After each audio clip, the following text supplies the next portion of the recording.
उद्धव को उपदेश दिया और कहा, ले ये देख मैं कौन हूं, तू ढूंढ रहा है, रो रहा है कि मैं कहां जाऊंगा। भगवान अचानक ग्रंथाकार हो गए, दिव्य प्रकाश।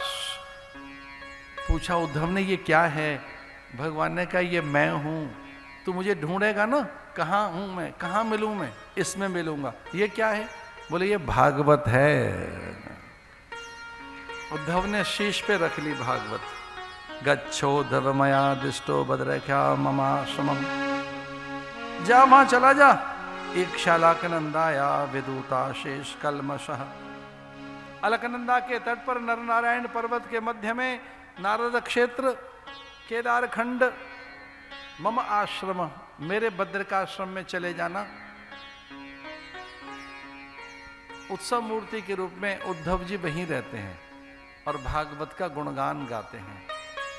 ये भागवत ऐसी है, जन जन कल्याणी, धन्या भागवती वार्ता।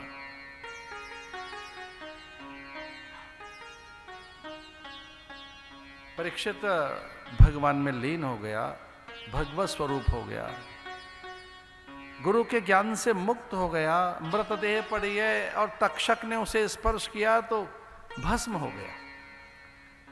अद्भुत कथाएं, हरि अनंत, हरि कथा अनंत। आह्वान बड़ा अद्भुत होता है हम लोगों का, हम भारतीयों का, पर विसर्जन उससे भी उत्तम कोटि का हम करना जानते हैं।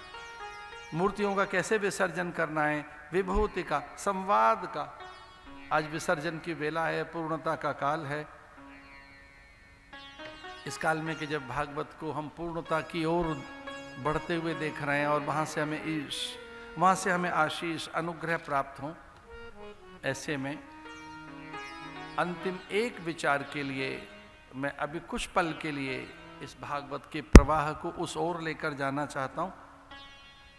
और मैं प्रार्थना करना चाहूंगा, हमारे प्रिय, आदरणीय, अत्यंत आत्मीय, जिनकी विनम्रता ने मेरे मन के कोने कोने को छुआ है, ऐसे हमारे संत उदय राम जी महाराज।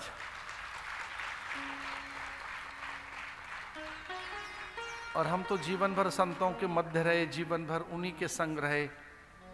अब भी में हम हरिद्वार रहते हैं तो संतों के झुंड में, मेले हों तो संतों के झुंड में, हमें संत देखें तो लगता है सब कुछ मिल गया।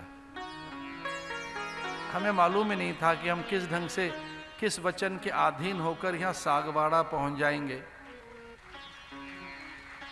साल में एक दो ही कथा होती है मेरे द्वारा, ज़्यादा तो हम कर नहीं पाते। पता नहीं कौन सी एक ऐसा आकर्षण पैदा हुआ। हमारे आदरणीय लाहौरिया जी आदि इन सब ने मुझसे कहा कि सागवाड़ा तो कथा करनी होगी। हमारे प्रिय देवेश त्रिवेदी जी ने, हमारे प्रिय लाहौरिया जी ने, इन सब ने कहा कि ना ना ना, कोई आनाकानी नहीं, कुछ नहीं, सागवाड़ा चलेंगे। मुझे भी कोई 25-30 साल पुरानी बात याद आ गई कि हाँ, एक बार सागवाड़ा, खोडन, बांसवाड़ा इधर से निकले तो थे।